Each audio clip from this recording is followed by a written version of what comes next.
It would be a really nice art show if you went in and it was just, The stuff randomly. Yeah, I see but it. like, yeah, everything was sort of, nothing was too edgy or too out there, but everything was just hung. All the same wrong. On UCSD campus in San Diego, they have engineering school on the top. This engineer from Japan built this house. There's not a straight, everything's all. And you go up there and walk, it gives you, I couldn't wait to get out. It just was, yeah, every wall was crooked and it's cantilevered off a building. It's built on an older building. Like it just, yeah. Looks like they would fall. Yeah. I feel like you're falling the time you're in it. Yeah, and the floors are crooked. It's, Yeah, the floors are there one. A little bit of that with the Hamilton building, the Denver Art Museum, the new one that looks like it's a rocket landed upside oh, down. yeah, But at least the floors are flat. And the roofs generally, well, actually, no, they're not. Yeah, a little disorienting. Okay. And Kim, are we all set?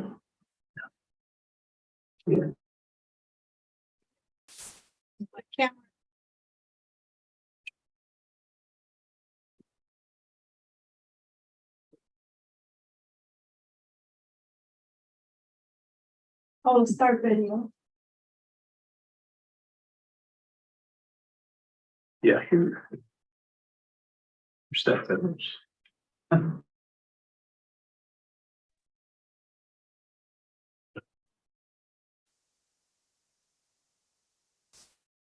Yeah. I listen to their things on tonight. He borders the Martin parcel. Okay. Does that give you any options to do the arrow meeting our camera? Come there.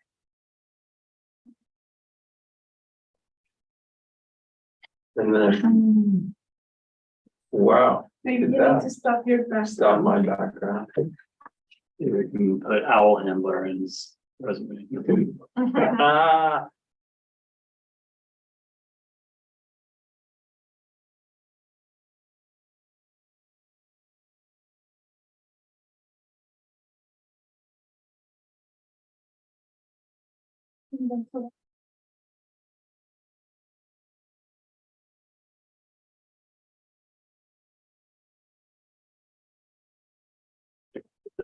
That's weird.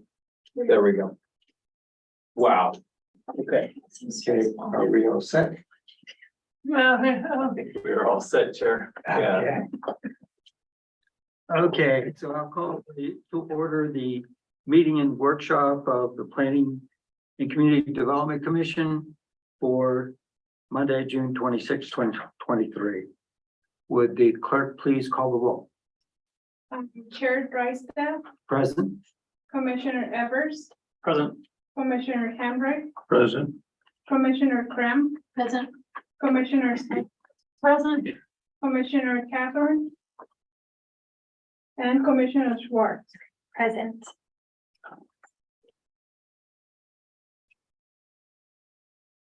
Okay, so just briefly, let me go over the goals for today and appreciate any feedback on these goals. First is to, of course, we'll look at the minutes from previous meeting. But then conduct a public hearing related to zoning of the Martin parcel. And remember that during formal sessions like public hearings, commissioners should only speak when recognized, and we should use each other's titles. Commissioner, whatever. Then we also want to have at least a brief discussion about leveraging the housing survey, the upcoming housing survey for the objectives of the rental subcommittee. And if there are other items that you may want to report about the subcommittee, that's good.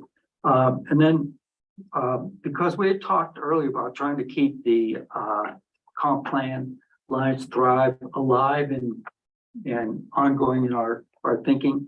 So we'll spend some time refamiliarizing ourselves with the comp plan specifically as it relates to the East St. Vrain area. Also, led by Planner Kimmett, we'll discuss annexation priorities, including policy process and maybe some criteria that we may either implicitly have in our minds or that we need to follow because of regulations, et cetera. And then, of course, we'll get information about what the planning staff is up to and what's going on in the pipeline. And if we have any questions about things that may be going on or not going on about that. Any other goals that we want to have for today, or does that cover it? Planner Kimmett, sound familiar? I think it sounds impossible, but we can try. All right. Well, I would entertain a motion to approve the minutes of the June 12th meeting. So moved. Second. Second. Okay, seconded by Commissioner Cram. And These are buttons. these are Oh. buttons. So everybody vote. And.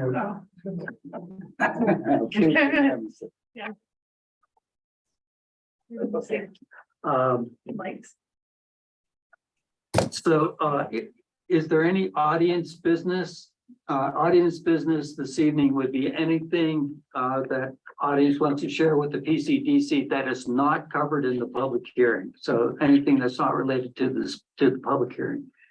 I think that the only audience is on Zoom. I'm looking at the screen for hand wave or.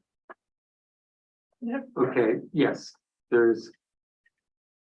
Yeah. Please introduce yourself and your address. Doug GRC, 107 County Road 69. Thank you. Can you hear me okay? Yeah, Okay. I just had some, I didn't know what time in the meeting it was appropriate for comments on the annexation of the Martin property. that's in the public hearing. As of now, he's asking. The public hearing will be the next item on the agenda. Okay. This part of audience business is just for general comments that people may want to provide. Okey doke. Let me know. Okay, we'll do that for sure. So Mayor Pro Tem, have a comment? Hi, Chair Drysat. Yes, because the next item is zoning, I'm going to not participate. But if you would like for me to return to the remainder of the meeting after you've made your decision on the zoning piece, if somebody would please text me and I'll do my best to hop back on.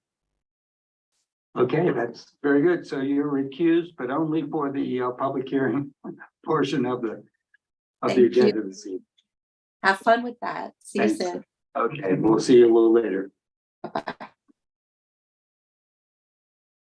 Okay, so now we will move on to an open public hearing that relates to the resolution 2023-04, recommending the rezoning of 109 Country Road 69, generally known as the Martin parcel, to the Parks and Open Space zoning district.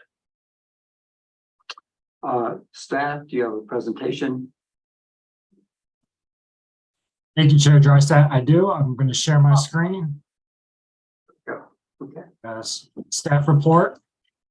So yes, here to present resolution 2023-04, the annexation of 109 County Road 69, also known as the Martin parcel. I hope everyone had the time to look over this, and in alignment with what we talked about before with the annexation process. Thank you for the recommendation. You find that it'd be best suited that this property be zoned parks and open space. It is currently zoned rural residential, and it's still part of unincorporated Boulder County.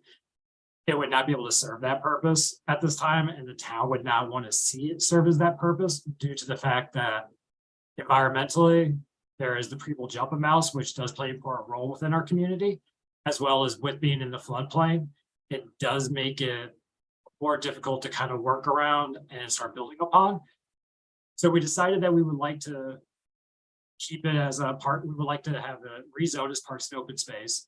And it does fall in line with the 2023 comprehensive Lions Thrive comprehensive plan. And if everyone, I don't want to go over too much detail and take everyone's time, but policy PR 1.5 from the buyout properties does suggest looking into future properties, Dr. Bob, or properties related, and bring them into town, annex them into town, and more or less try to keep them as open space lands, mainly due to the floodplain.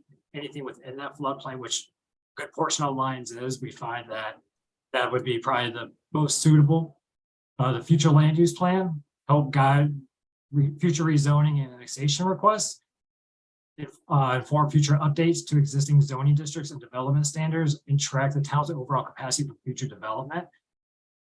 Boulder County did, let's see if I can pull this up real quick. If I can share one more piece also.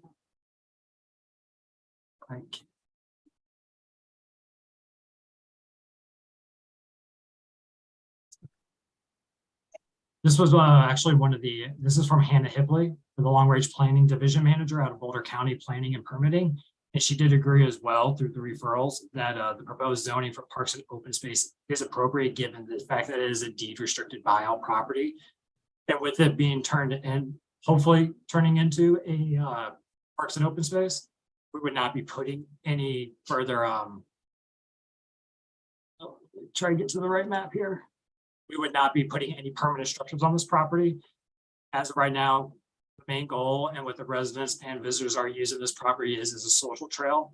And so we wouldn't continue that use as a social trail. It was brought up before actually at the Board of Trustees meeting regarding the, if we would look about cutting down a bunch of trees or doing any form of work to that line, we would not. Again, environmentally, we would not want to damage the pre-able jumping mouse. And being that the fact that there will not be any housing on this property, we figure parks and open space would be the best. Keep it as a social trail and just focus on the open parks and open space. And that is all I have, and we'll understand for some questions. Yes. Do any of the commissioners have questions for Planner Painter?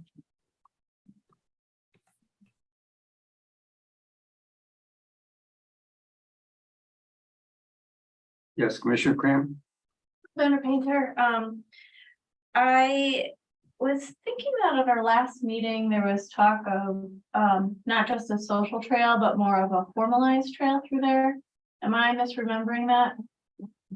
Well, the Dr. Bob plan does show for that parcel a formalized trail. It does. And that's something that Parks and Open Space was up to the department as well as the planners. We will all work together and bring forth a plan to really determine, are we just going to keep a social trail or formalize it? It'd probably come down to budgeting, but at the time we know for sure we will maintain at least a social trail as a whole. And if, Thank you. Yes, ma'am. Mr. Scott. I just want to know how this worked when Boulder County, I think they deeded over the property lines. I know they kept the water right. I guess where I'm going with this is I know they have plenty of property with, the Dr. Bob properties along Apple Valley that they'd be happy for us to take, but I guess I'm wondering about the water right. I guess you wouldn't know until then, but I guess what am I asking now? The water rights are really valuable, and so I guess FEMA gave it to Boulder County, and then Boulder County, when they deeded over there, I guess they just kept it. Okay, they did. I don't think Lions was ever given the option to keep it for themselves. I'm just thinking long term, because Lions and the future Dr. Bob probably might just really want some of those water rights. So I mean that's really important. So I guess I don't know if there's anything coming on, but yeah. Well, I think I know where you're going with that. That's actually a great question, Commissioner. So yes, Boulder County did reserve all mineral and water rights. With the end, when they granted the parcel over to the town, they did hold on to those. That's a discussion that could possibly come up if we feel that we need those water rights. But at this time, that's something I can get back to you on, if you'd be okay with that. Yeah. Yeah, no hurry, just something to think about in the future. Yeah. Just to follow up on Commissioner Scott's question, if you could just clarify the current situation with any utility rights related to the property. And also, just briefly reference the elements that sort of preclude any other zoning potential. Will do, Chair. I'll look into those. But as far as utilities go, there were some utility lights on the property. I believe after the flood, they're still standing. But I think they were almost decommissioned. And they're not being used as right now. When we were doing a walk through the property, there's some old telephone lines and electrical line poles up there, but I don't believe anything active is running through there. As far as utilities go, I can reach out to our Director Kaplan and find out when he returns, and I can return with those questions. But as far as water rights and everything else, those are all reserved for Boulder County. And just quickly, the reasons that we're not considering the basic reasons that we're not considering any other zoning possibilities. Reason why, I think just due to the nature of the property itself, the amount of damage that it was caused during the flood and being in the floodplain. It was intentionally, I believe, in the original deed that was granted from Boulder County, it was interpreted that we would be using it as a parks and open space, and there wouldn't be any major further development on that property. Right. So we really have no choice. It was sort of pre-established that this would be zone parks and open space or something that would be equivalent to that in terms of limitation. That is correct, Chair. We could probably, if we really had a determination to want to somehow figure out to put some affordable housing units in there, we probably do some negotiatings amongst Boulder County and FEMA. But where it stands right now, it is destined for parks and open space. Yeah, and the likelihood of negotiating anything of that nature is pretty slim. Very true, sir. Okay, are there other questions from the commission? Okay, so I'll open the floor for public comments then. So are there any public comments? Just signify by either waving your hand. Okay.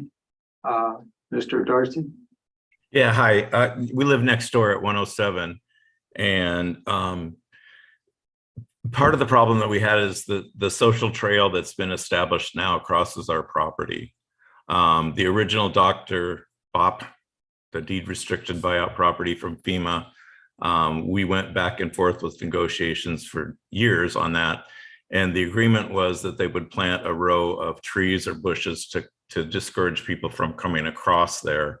I'm just wondering with you guys going forward with that, if there's money to do that yet, or if they have a plan for that.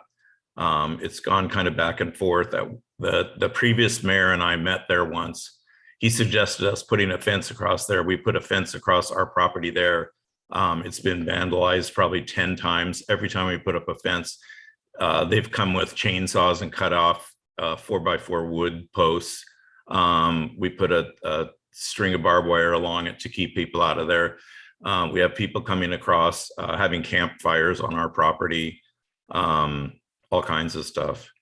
And I was just curious, I don't know what process you're at right now. The deed restricted thing made it seem like FEMA would not let anyone ever build there. That was part of the agreement between FEMA and Boulder County. That's the deed restriction part of it. It can never be developed. The Dr. Bopp plan had a circular pathway starting at Bond Park, going in a loop and ending in Bond Park. Right now it goes from Bond Park straight to the edge across our property onto County Road 69. which we really aren't in favor of. And we let the Dr. Bob planning know that. And in response, what they did was come up with a row of trees or bushes across there going down to the river, which would cut them off, and also making that trail in a circular nature so that it would send them back to Bond Park or send them to the river and not across over to County Road 69 and crossing our property. So I don't know, I guess is comments the same way as they are for the Board of Trustees, where I can put stuff out there and not particularly ask questions? We don't always have a response at the time of the expression of your concerns, but at this point, I would ask planner painter if there are specific plans related to the trail. Thank you, Chair Drysdale. Yes, actually, and Mr. Darcy, when I first took this project on, when I spoke with, I believe, Tape Cosgrove and the other directors, and we heard about the issues and problems that were going on where people were migrating over to your property and going back and forth and destroying stuff. It was in the talks before, and currently still to this day, we do plan to put a buffer, whether it be a fence, a row of trees to deter everyone from going onto your property. And we would look into trying maybe rerouting, if we take a trail and there's a social trail or a formal trail, get them as far away from your property line as possible. Right. We are fully aware of it, and that is definitely in our intentions. Okay, yeah, that's the main thing. I just wanted to, have my input with the newer board, because the older board members were very familiar with with the comments from next door neighbors. But that sounds good. I appreciate that. Thank you, Mr. Painter. Yes, sir. Are there any other, I see an iPhone participant, which is fine, but is there a comment, an additional comment from anyone on the phone? Looks like it's muted at this time. I have a feeling it's one of my sisters who's not very tech savvy. That would be my guess, but I don't know. Okay. Well, unless there are other questions from the commissioners or additional comments, I'll call the public hearing to a close. And at this time, I'll ask for a motion relative to the recommendation. Second. Well, let me read it real quick. Commissioner I move that the PCDC recommends approval of rezoning 109 County Road 69, finding that the application complies with standards contains in the Lions Municipal Code regarding the rezoning for 109 County Road 69. Okay, so moved by Vice Chair Evers and I'll second that. seconded by Commissioner Scott. Yes, Senator Karen. Chair, I would recommend that language be added to mention parks and open space as the rezoning. Into that, I don't think that was mentioned in the motion. No, it's not written in here. Okay. Was it? At the top of this one, Yeah. it says a resolution of the Town of Lyons Planning and Community Development Commission recommending the rezoning of 109 County Line Road 69 to the Parks and Open Space Zoning District. But okay. I can read that one. Okay. Let me try again. Okay. All right.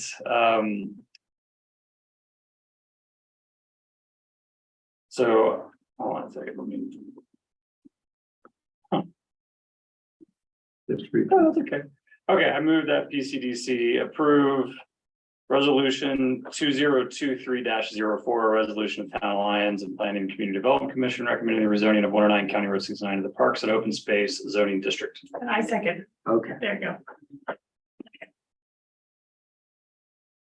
Okay. So, the clerk, were you able to capture all that? Okay. Okay, so any other discussion or comments? If not, we'll, yes. Yeah, I just was curious if we should put a condition in there to the comment we heard from Mr. Darcy as to that the town will plan, do something to reroute the trail and put plantings or hopefully not another fence that chainsaws can cut down. So I don't know if that's necessary or if the town's already moving forward on that. Without legal counsel here, Commissioner Hamrick, I would say that that comment is more appropriate with annexation rather than a zoning designation. Fair enough. So I would think that might potentially cross wires a bit. And we have gone through the annexation application already, but that's a fair comment that can be noted by planning staff or the Board of Trustees in their process. Okay. Yeah. Good point. And the board of trustees would have purview to, if they wanted to, add something, an additional resolution or even, guidance to staff Yes. at that. Yep, at that time, and they will be having their second reading and potential approval of the annexation at their July 5th meeting. Okay. Yeah.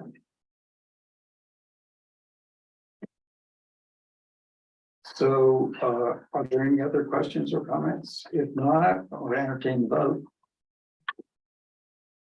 And passes unanimously.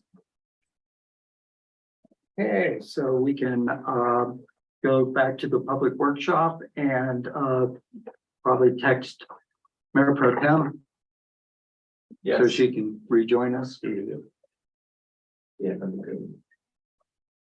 And while we're doing that, we can go ahead and start with the rental subcommittee update. This will be very quick. So there's no progress on this since we last met. So I've been kind of drowning in job change and a variety of other things. Right. But what I'd like to do is to reconvene with Commissioner Evers and Dave and in July and resume that. If Yeah. that works for them. That works for me. Yeah, we'll know more from the housing study too. Yeah. Oh, yeah, that's right. Yeah, the housing study did seem to the consultants, the team with the group did seem to be flexible and I think in tune with some of the things that we want to do. And I think it would be good if early on there's a discussion with some of their team to see how that survey can be leveraged to answer some of the questions that you have as a subcommittee. When you say early on, what time frame would you recommend for that? Well, probably, I'm thinking late July or August sometime. Okay. Yeah, that sounds about right. So they're gonna get really started probably into the thick of it in September, it sounded like. And Perfect. Yeah. That sounds good. Thank you. I would think that anytime we have an opportunity to talk with them, if it's possible, if one of you could be present to both voice your thoughts and hear what they have to say. I'd be happy to. Do we have like a schedule of meetings with them? So the organizer, that's not the right word. The guy, the planner who is leading Bohannon Houston's effort sent out a doodle poll to try to determine the next best meeting. So we'll see. Okay. We don't have a meeting Project yet. manager. Yeah. Kind of who you were trying- Kind of project manager. He's the dude in charge of things. So I'll let you know more, but it will be recurring and be a monthly meeting. Okay. Yeah, and that will be of a small group of people rather than the community style meeting. So it would be people like Chair Drystat, possibly yourself, possibly the mayor, Mayor Pro Tem, Victoria, myself, Kay Sparks, as Health and Human Services Chair. Paul Dryer, possibly. Maybe Paul, yeah, maybe. Not many people, Right. yeah, pretty small. Okay. So once I know more, for sure. Yeah, Any other questions? For Commissioner Grant? Comments? Okay, so let's move on to talking about the comp plan as it relates to the East St. Brain area. East St. Brain Planning Area. It's hard for me to say that, but. It's I'm hard for trying. me to even say, even though I don't have historical ties to Eastern Corridor.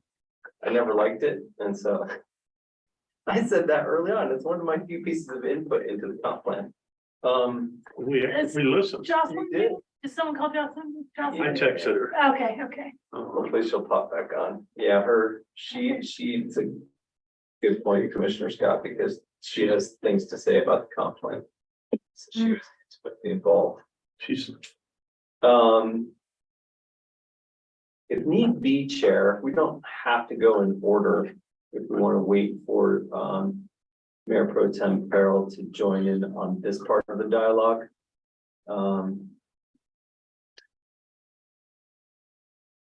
Could She would go also into- want to, I think it would be good for her to be here for the annexation. Yeah, you're right. Discussion. We can go through the syllabus. Okay, let's do that. While we wait for her. Okay. All right, well, let's take a look at the syllabus. Shall we?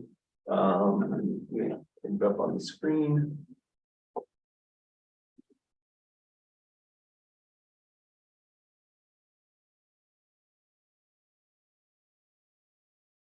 See the syllabus? Yeah, No, you're seeing that weird. That's not what we should be seeing.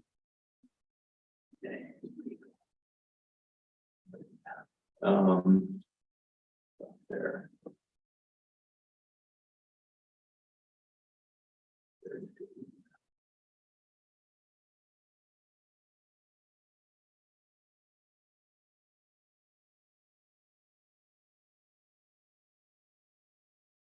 It's showing it in miniature.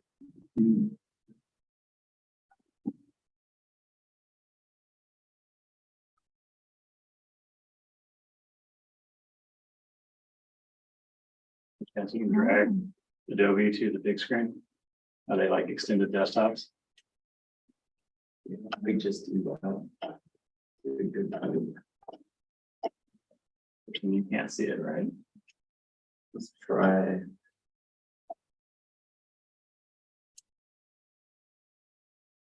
Now we can see it. You can see it. All the people out in cyberland, I guess, can't see it. They No, can't it says see you're sharing. it. It says I'm sharing, but that's what it said before too. So I think I think they're seeing something else. So, Mr. Darcy, if you're there still, which it looks like you are, what do you see on your screen? Yeah, did you maybe, Yeah. oh, he's on mute right now. yeah, he's on mute, maybe I could log in. you walk downstairs, you know what I mean? This is unfortunate, but that's all right. I'll support you at this. What are you trying to, okay, you're trying to get to, I'm Open seeing, to share. I'm seeing you guys as very tiny and the presentation as large. Oh, Okay, so okay, thank you for that, sir. So you're seeing the presentation that says Planning and Community Development Commission Workshop Syllabus? Correct. Oh, great. Thank you so much for your input. That's super helpful. Sure. And if you'd like to stay and listen, you're more than welcome to do so. Okay. Let's go through some things while we wait for Mayor Pro Tem. So annexation of the Martin parcel, everyone's pretty aware of what's going on with that. And just as a reminder, the second reading of the annexation ordinance will take place July 5th at the Board of Trustees hearing. And that will also be the first reading of the rezoning ordinance for the Board of Trustees. The second reading will happen July 17th. Okay, scrolling through to some items that are active. The Spirit Hound Distillery, probably everyone has heard the news that Spirit Hound is purchasing Clark's Hardware. So that changes around probably their entire business plan. Their phase 2 that we were anticipating now, I'm sure will be quite different than what was originally thought. So we'll see what happens with that. But you know, it's an exciting opportunity for an expansion of a very successful business. It's curious because there's a lot of issues with that particular land. You know, it's not the greatest intersection. It's hard for ingress and egress traffic. There's high water table issues there. There's certainly some things that are challenging, and so we'll see what happens in the long run. But it's exciting for this business. However, as a planner, I have a worry about the loss of Clark's Hardware Store. You know, they represent, you know, a portion of the tax base that we'll be losing. Taxation of spirits is an entirely different animal, and we don't reap that same benefit as a municipality because it's a state-based tax. It's a state sales tax, but the town. Yeah, but excise tax, and we don't have a local excise tax. So So our sales tax doesn't apply, even though it applies. no, our sales tax does not. Oh. okay. Yeah, there's not sales tax on Okay. on the sale of spirits like that. Okay. So, you know, that's a loss, and it's also just a loss in the sense of people will have to travel to Longmont or Boulder Community for business. hardware. And, you know, for bigger things, people do anyway. Or if you happen to be in Longmont or Boulder for purchasing stuff at Home Depot or at McGuckins or whatever. But I have a thought, and that is a downtown Main Street hardware store. So I don't know if any of you have ever been to Uray. Going on Thursday. Oh, there you Well, go. then Check you it are out. going to I'll go. perform some investigatory work. So, Uray is not exactly parallel to Lions. It's more rural, more I think it's about remote, 1,000 people. but it's only like 1,000 Yeah, people. yeah, Right, can't get. they do. It's 4 stories. I kept looking when we were around discussion, so Yeah. I was looking at I was doing some research. Nice. It's so. So they have a hardware store. It's a True Value hardware store in a historic building downtown. It's not the only example, but it's one that came to mind because they have a small downtown like us. And this is filling that void for hardware. And it's called Uray Hardware and Mercantile. So it's a little bit mix and match of everything. But it occupies a prominent block in central Uray. And 402 Main, as we know, no longer has anything. So one thought I have is, wouldn't that be great for a hardware store to be built there, a 2-story building, maybe even a 3-story building, because a 3-story building could be built there, and have that first floor retail be a hardware store that sold just the basics of hardware, so that you didn't have to travel, and we wouldn't lose that that tax base that Clark's provides. And also, you know, there's just the whole concept of having to drive even more to go get the things that you need. So we're losing that and the environmental sustainability of that sort of situation. So anyway, couple thoughts come to mind. Ooh, couple Yeah. hands raised. Tangential thought, but Yeah. related. Were our design guidelines ever, I don't know what the right term is, voted on, implemented? Because I know they were in limbo for a long time, like when the hotel was being discussed, for instance. The commercial design guidelines. Correct. Yeah, I believe they're codified. Oh, they, okay. Yeah, I couldn't remember. yeah, Just checking. Yeah. A 3-story building potentially. yeah. Good point. A couple of other things. It brings up a couple of changes, I think, to the environment. One is that historically, there's been resistance to other than mom and pop shops. And, but for a hardware store like that, it seems almost, necessary for it to be part of something. Well, I think Clark's is a True Value. Yeah, it Yeah. is. Yeah, Yeah. But you mean like in a conglomerate, a smaller, like a. retail place? I'm just talking historically, whenever people talk about franchises, if you will, Mhm. that's been, that hasn't been warmly welcomed. Right, That's historically. Today is a different environment again, so, you know, just bringing it up for awareness. And the other is actively recruiting a business for town as opposed to, sort of responding. I think that's a good thing. I do think it's something we would want to also work with the, Economic Vitality Commission to see, you know, what ways, if any, can we, together to get a good result. I think that's a great point. All right. Yeah. Whether it be a hardware store or whatever, it is good to get the EDC to do that. And there's no reason why we can't advocate. I mean, part of community development is economic development. It's definitely a facet of making lines better. And so the PCDC is a part of that too. And myself as a plan, so. And, Commissioner Hamrick had a comment too. Yeah, I may be getting ahead of myself, but do we know if the lease conveys with the sale of that back part of the property? Yeah, they had at least like 2035 or something, they had a really long. That's a good point. Yeah. Yeah. I don't know. Yeah, And because we know that's been a rubbing point with the trail. right. So from what I know, the trail has been agreed upon as far as its original trajectory. And so there has somehow been progress made in town negotiations with Clark's and with Spirit House. Because I would. Yeah, I'll follow up on that. I mean, wasn't there a shed like across the trail right of way? I mean, that, there's like a shed related to Clark's next to Town shed. potentially. Town shed. They lease it to them That's a town shed. Are Leasing it or using it? for long term. Yeah, so, and that's okay.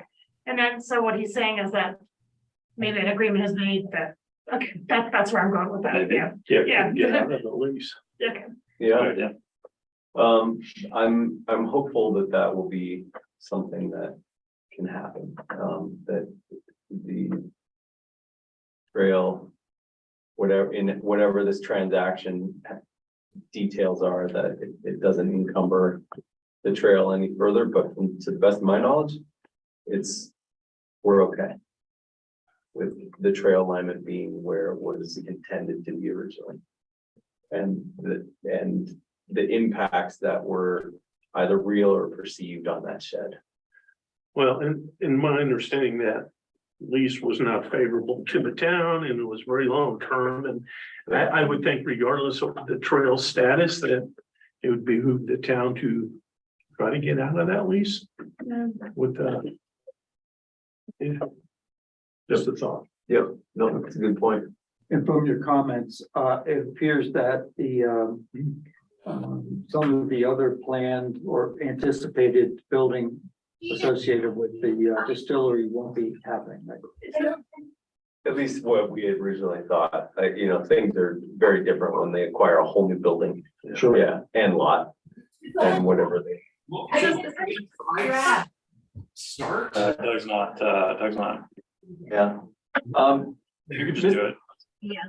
Okay, Mr. Darcy, if you could mute your, There we go. there we go. Okay, thank you. Yeah. Okay, so. Let me take a note of that, as far as the lease and the building, the outbuilding go. Next. Okay, so I put up on the screen just a photo that everyone can see of that hardware store. As an idea. Okay.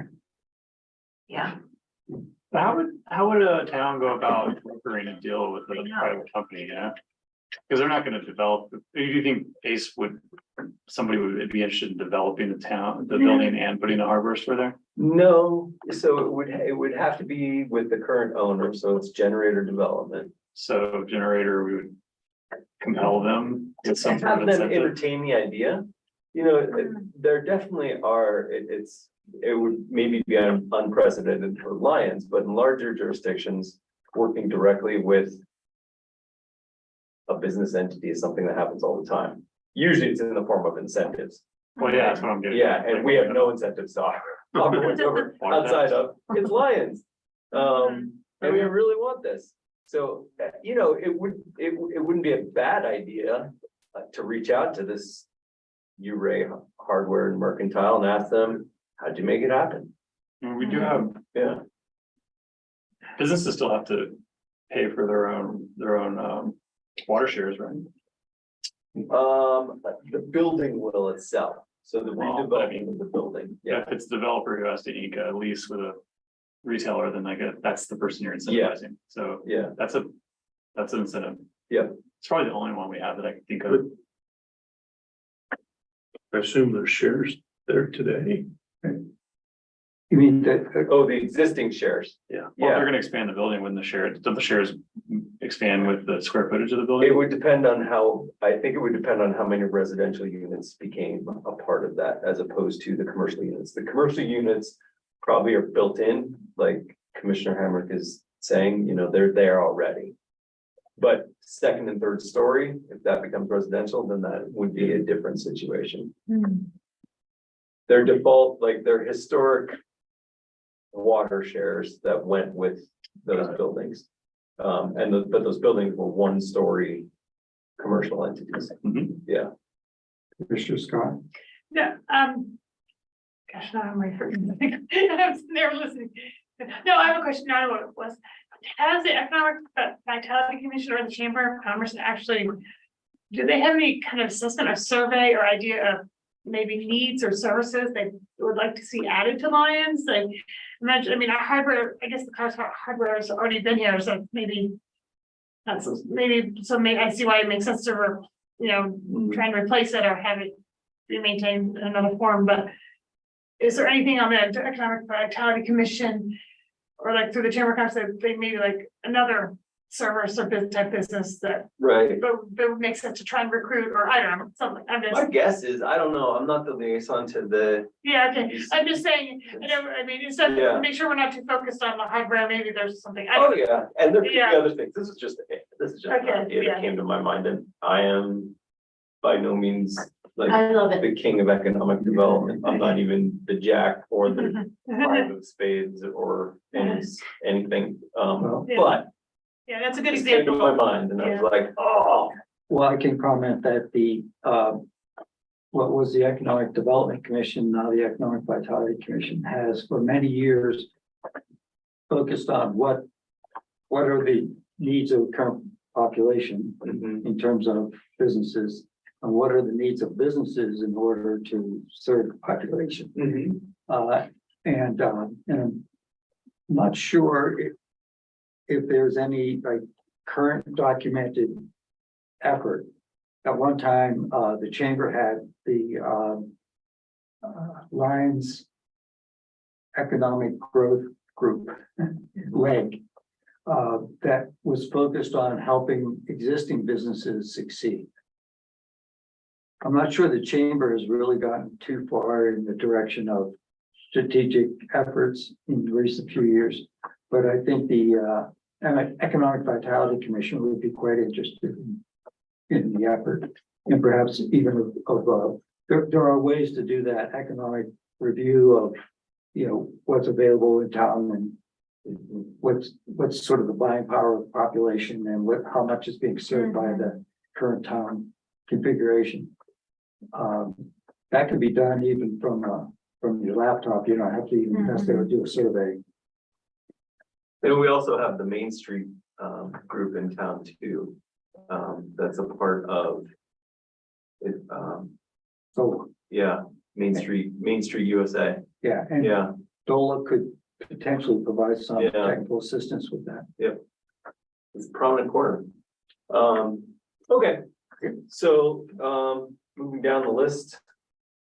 Let's see.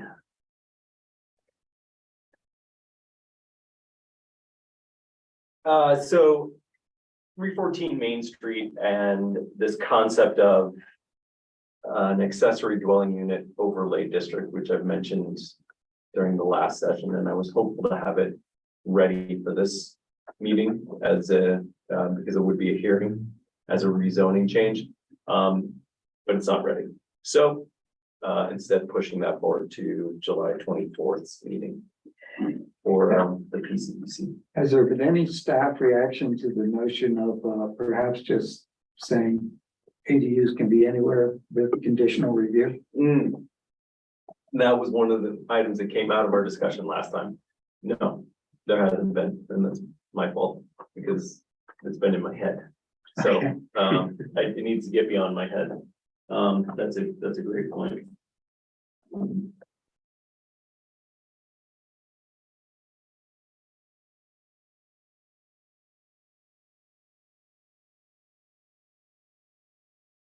Again, it's not, not to make a conclusion that that would be better, but at least have the discussion. Yep, no, I agree. That's a great point, Sharon. Okay, I need to make that a point of my next conversation with Administrator Simonson. Okay, this is a big one.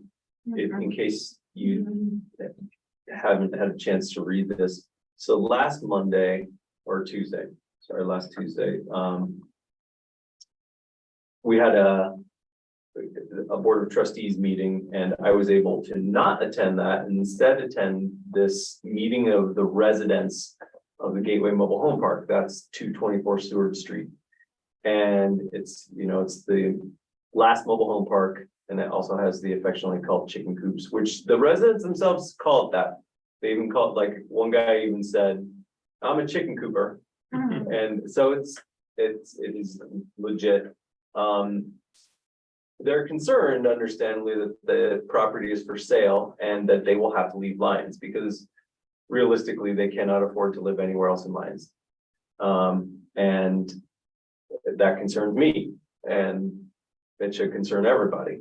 So the solution to that is so easy. It's right there. We need lots of people to just donate a whole bunch of money. That's the hard part. So I don't know. Fortunately, I expressed to them that, we don't have a pot of money to purchase this as a town and make it into an affordable housing complex.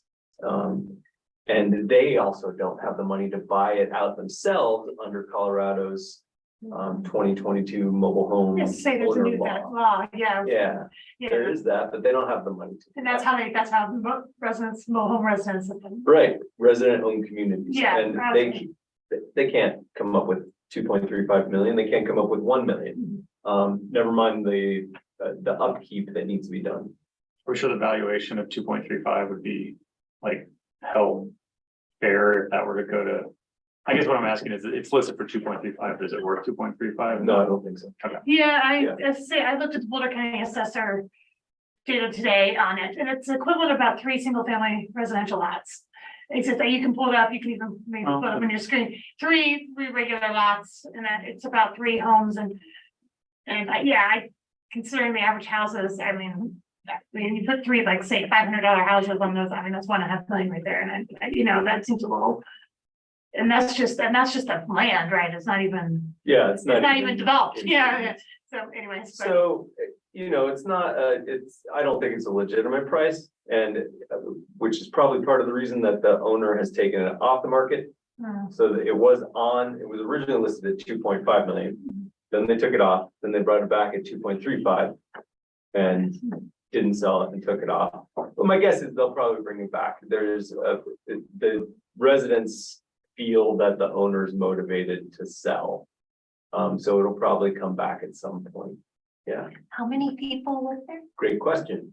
So there's 14 individual units total. More than 14 people live there. I don't know how many people, but there's 14 units. Right. And it's at that meeting, 8 of the 14 units were represented, which was good. That was great. And they want to hold the meeting going forward, you know, maybe not on a regular basis, but decently frequently. And they're excited, town is interested, even though we don't have money to help them. But I did relate to them that there's opportunities out there that they might not be aware of and that we weren't aware of until recently, which is, you know, we have a relationship with Lee Williams. Lee Williams can't take this on, but Lee fortunately directed me to meet with Paul D'Angelo, who is the CEO of Thistle. So Lee is the chair of the board of directors of Thistle, but Paul is the CEO. So Paul and I met for the first time last week, and Paul didn't know about the situation. He is interested in how this would potentially help. We also have developed a really good relationship with Boulder County Housing and Human Services in the past few months because of Shady Lane. And they're interested in 224 Seward. So it's one of those things like, you know, it might not be Thistle, it might not be Boulder County Health and Human Services, but we bend enough ears, somebody knows somebody who knows somebody that can help us maybe with this situation. And it's going to take either an angel investor or a grant of some sort to make it realistic, because there's a lot of deferred maintenance that needs to happen on these, and these units can't be moved. The chicken coops can't be moved because it's a structure, and the trailers are not movable because they're pre-1975. So you can't really relocate them under federal housing laws. Trailers that old, You'd have to rebuild or. you could move it to a private piece of land, but they can't be moved to another park. So the best case scenario is something like Ponderosa Park in Boulder. I don't know if anyone's familiar with that. So Ponderosa is owned by the city of Boulder now. And the city of Boulder has recently inked a deal with Habitat for Humanity and the school district to create a facility where they will be essentially creating the parts to keep Ponderosa going.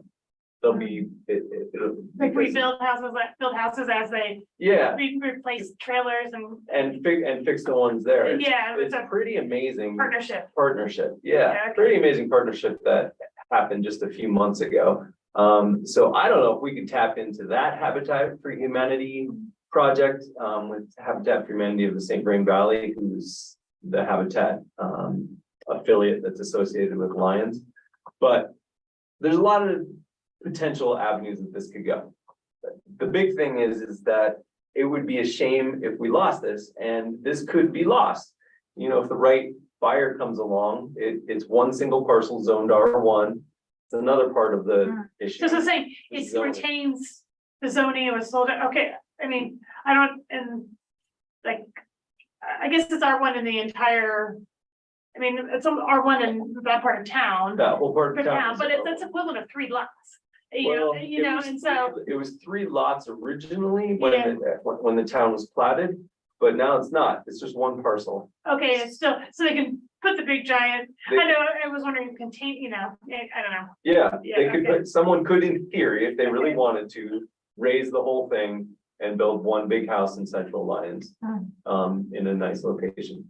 So whether or not that will happen, who knows? But we just want to contemplate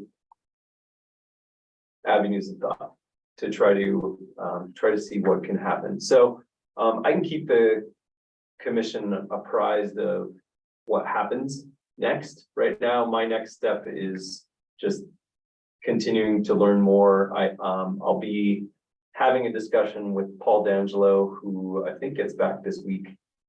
He was gone, and Paul D'Angelo of Thistle, and then also Boulder County Housing and Human Services to see what their take is on things. And our comp plan, I think it's just all R1 in that area, right? So, I mean, I'm just thinking about the direction the comp plan was saying, so. Didn't envision what to do with this. Yeah, not specifically, Yeah, it'd still be that's- just R1 and it's already R1, so it's, One thought that Okay. does come to my mind is that a rezoning can happen at the behest of town. If there's a rationale given that the original zoning was erroneous.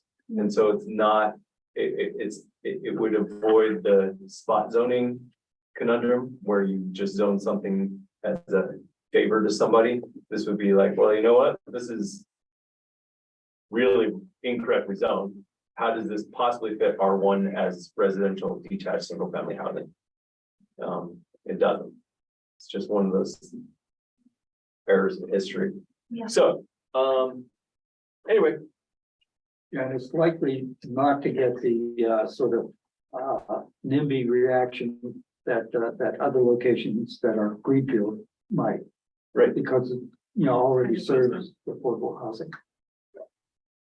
Could that be done pretty quickly then? A rezone. Rezoning, because I wouldn't, you would not. no, I think it'll raise the property value if it's something other than R1.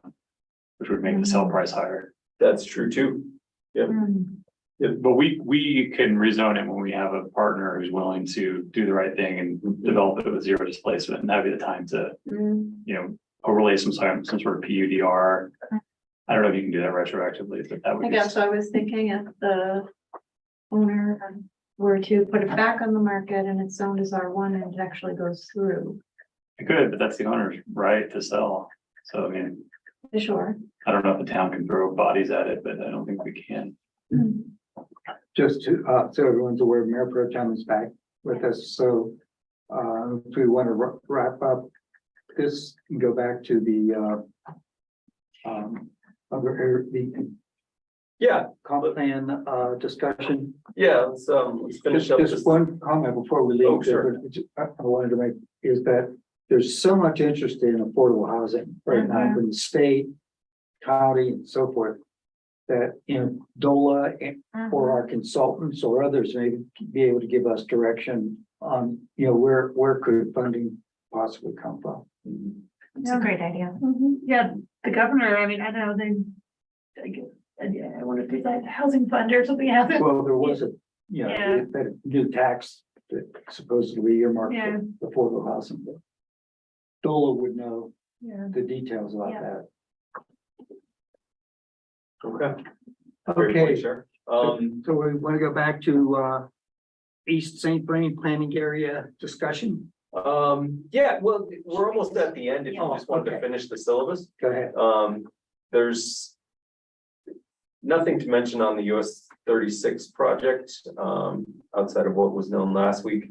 St. Vrain Corridor project, this is a really big deal and it's news in the past week. We did receive a $600,000 grant from Boulder County to They help wanna- with the completion of the trail. they- Yeah, they do want it, and this is a trail that does not just benefit Lions, this is a regional trail, so. Outside money is welcomed and also. It's deserved for something that will assist not just residents, To it, I mean, so eventually so. thinking. Yes, Jocelyn's back on, we talk about the East St. Vrain. My question will be coming up, like, will the US 36 bike lane going up north, from Boulder to Lyons, eventually the St. Vrain. East St., you'll probably want to connect through the East St. Vrain area somewhere in that way too, The Longmont, to Longmont, and then there's the CMAX, I don't know if there's I don't know and about how they even want to put like a trail through that area, but that's part of the whole bike trail and the several development things we have going on right now. yeah, that's correct, Commissioner Scott. Okay, so, the next item is the IHOP grant, which we talked briefly about, or Chair Drysdale talked briefly about. I felt really good about it, about their proposal. They do have, evident expertise or things that they've learned from their time in Netherlands because they're providing the same service in Netherlands and have been doing so for the past several months. So I think they have, gained some insight onto how best proceed, which is great. So definitely we'll want to keep them apprised of the rental subcommittee's desires in this, and other outcomes that the PCDC sees fit in housing.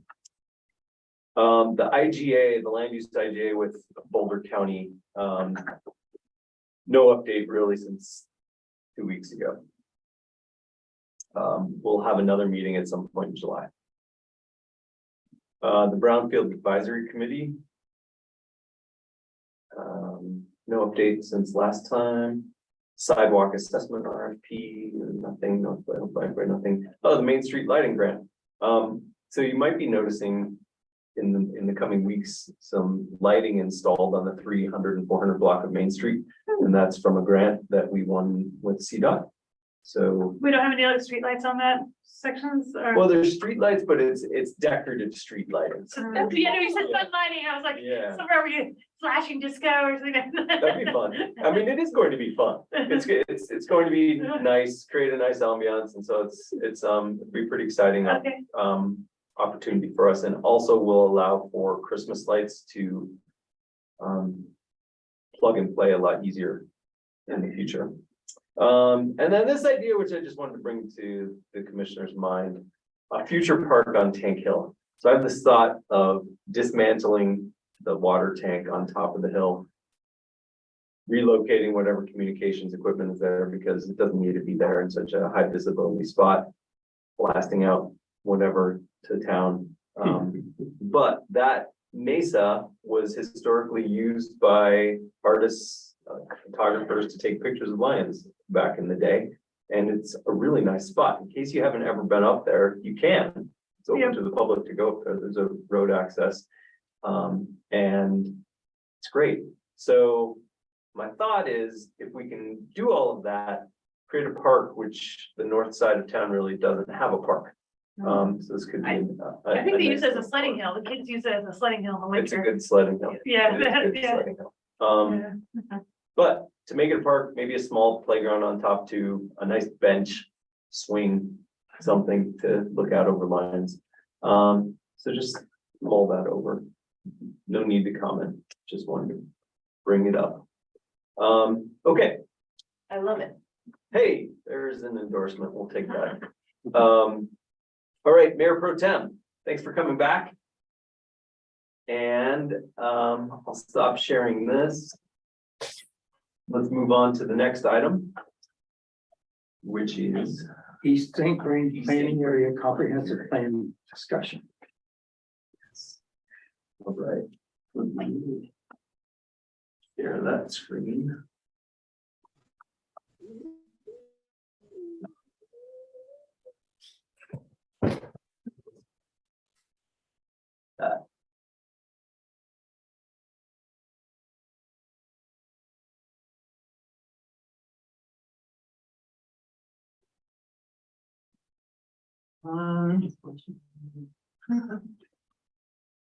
Maybe ever see Get some entertaining. Napoleon Dynamite? Yes. Maybe we could sell ads, Right. play audio ads, like radio ads during the time it takes for planner Kim to get a share screen. Yes. Multitask. I actually have 3 or 4 commercials for the St. Vrain Market that Yeah. that actually Okay, they actually wrote them for the radio play that we did. Mayor Pro Tem, can you see the East St. Vrain planning area when you're looking at your screen? No, I did a moment ago, but now it's your development commission list that you had up a few minutes ago. But I don't see the map. I did for a minute. Not supposed to have. You told me There the it wrong. You see it? Yeah, Okay, you see it and we don't, so that's great. so Right. I can probably somewhat follow along. That's all right. The worldwide audience needs to see this, so it's important that you see it. I bet I could duplicate this on my own screen here.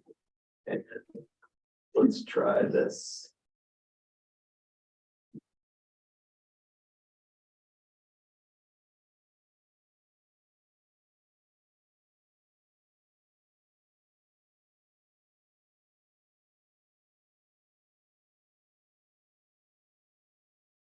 There we go. Okay, you're still seeing East St. Vrain planning area, Mayor Pro Tem? I sure am. Okay, great. Cheater's way. Okay, so as Chair Drysdale mentioned at the onset of the meeting, one of the goals is of us overall, not just tonight, is to go through the comp plan and pick out pieces of the comp plan every once in a while to contemplate, hey, does this meet what we had hoped it would meet? Does this have the language we hope it has? Are there things in here that maybe this isn't exactly what we want and maybe it should be amended? You can amend a comp plan just because it's the ranking document for 15 years, 10 years, whatever it might be. It doesn't mean it's static, it can be changed. So with that said, Chair Drysdale, did you want to talk a little bit about the East St. Vrain planning area? Well, Not just, sure how you want to just very go briefly, through it. I would like you to actually, Mhm, refamiliarize us with what the comp plan actually says, but mhm. just to frame, the Eastern Corridor has, since I moved here, been thought of as the most logical place for development. And the thought had always been that we want, to use it to the best possible advantage for both commercial and potentially housing. Commercial obviously on the frontage and then housing in areas that are not the prime commercial location. Right now, we're looking at, what the town has actually annexed, which is the old water treatment plant there. But the notion about development in the Eastern Corridor goes beyond that to other properties out there that we may be interested in annexing as time goes along. And the same thinking would be, commercial along the highway and residential behind. At one time, there was a big plan for a huge development out in that direction. And the citizens of the town were concerned that it was too big of and too fast of a development. And so they actually passed, I believe it was a citizens initiative at that time to require a vote of the population for annexation of any property over 5 acres, which limited a lot of the property out there. Subsequently, there was actually a town initiated vote request so that the 5 acre rule would still apply everywhere else. But in the Eastern Corridor, properties over 10 acres would require a vote, but would not require a vote if they were under 10 acres.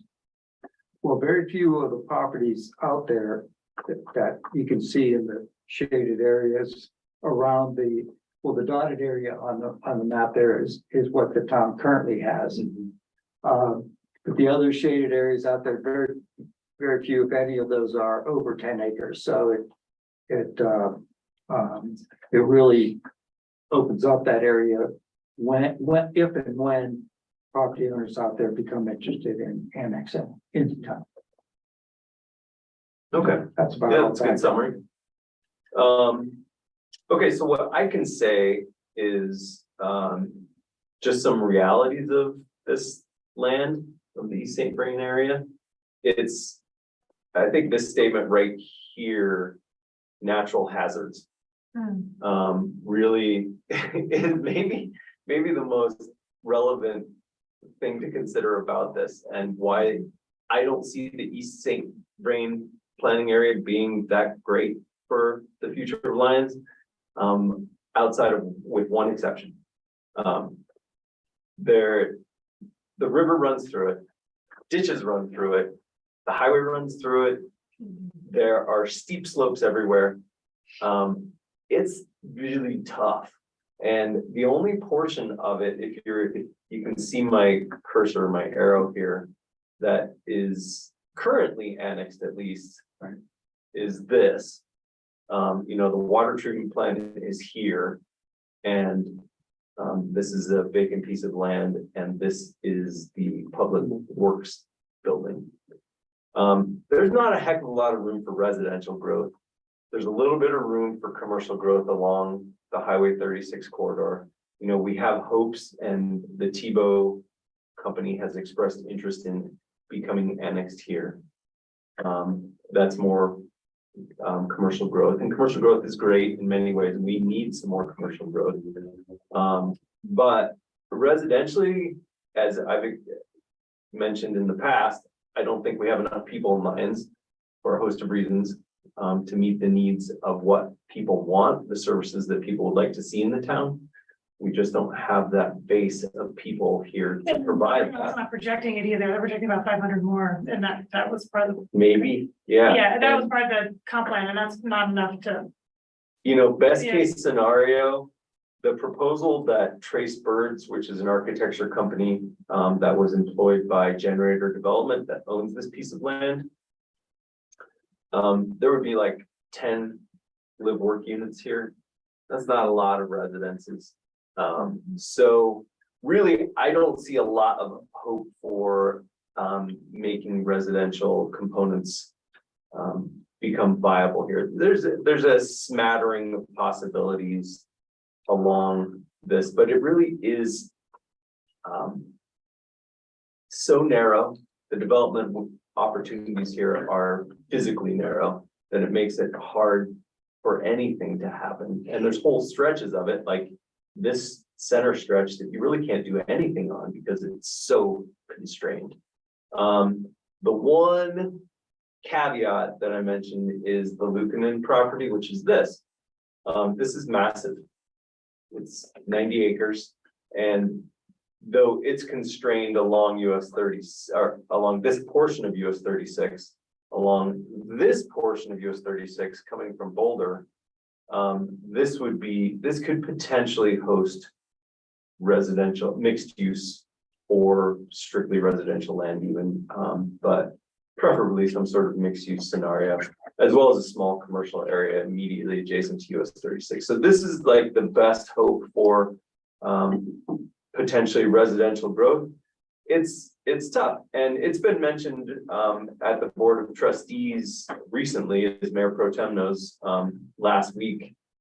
Trustee Edding, during intergovernmental agreement discussions, would like us to think harder about this area for the future of Lyons. And it's understandable that this seems like a natural outlet for the future of Lyons, but the reality is I see a lot of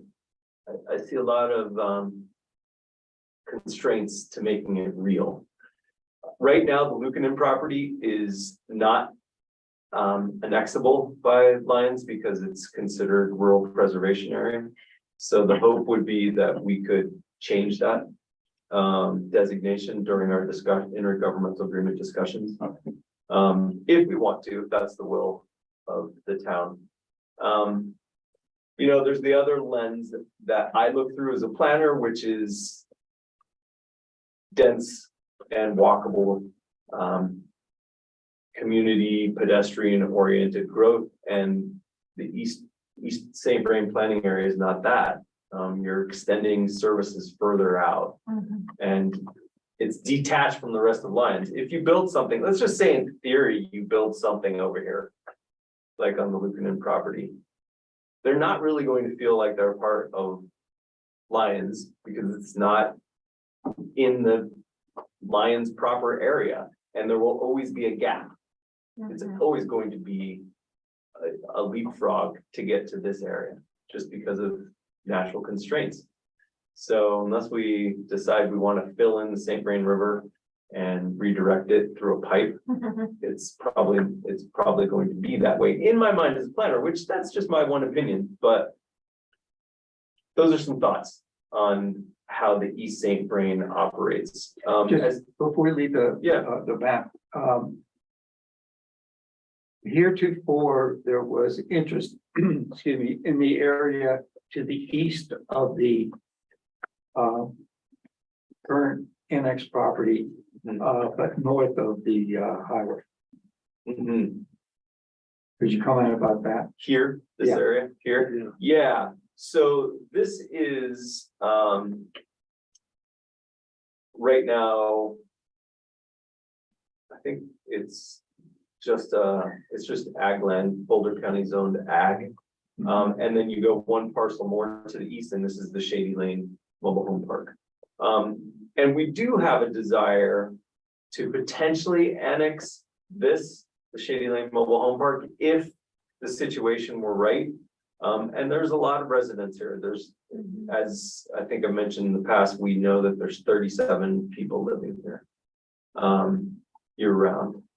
So potentially, but that's not necessarily going to happen. It might stay in Boulder County. Boulder County and the town of Lyons have been talking about potential paths forward, and Boulder County might retain this and keep it under its current bifurcated zoning of mobile home in the northern part and ag in the southern part. It's hard to say. It wouldn't, it would be cost prohibitive for us to annex this at this time. Even though the owners have expressed interest in annexation. Cost prohibitive. In the sense of providing the utility services to access the property. It would be a situation which it would only work if developers contributed. They could foot the bill, and then that would likely mean we lose all these residents, because then the cost of the land would go up. Yeah, Unless there's, I mean, there's a lot of discussion we could have about this, but it's just, I think that area should still be considered an area of interest. yeah, that's a good point.